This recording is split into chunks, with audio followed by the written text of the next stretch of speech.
Hello, my name is James White. My partner is Chandler, and we read the article From the Prison of Slavery to the Slavery of Prison by Angela Davis. What was her main point of writing this piece? The main point of her writing this piece was to kind of highlight the fact and give an example of the fact that even though the 13th Amendment was passed that abolished slavery, there was still a loophole found that kept African Americans in prison, kept them incarcerated, and did it in a legal manner. What did she want her readers to understand? She wanted her reader to understand that even though the 13th Amendment was passed, African Americans still weren't free. They still didn't have the same equal rights as white people did at the time.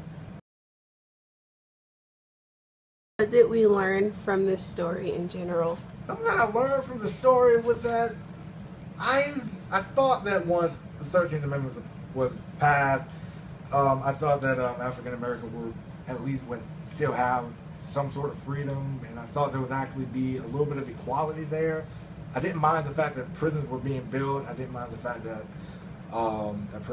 that there were prisons and such, but the fact that there was still the inequality piece there, and the fact that African Americans would end up going to jail more for minor crimes as opposed to a Caucasian person who would kind of get a slap on the wrist, was something that I never really thought about, never really knew about until I read this. What do you know now that you did not know before?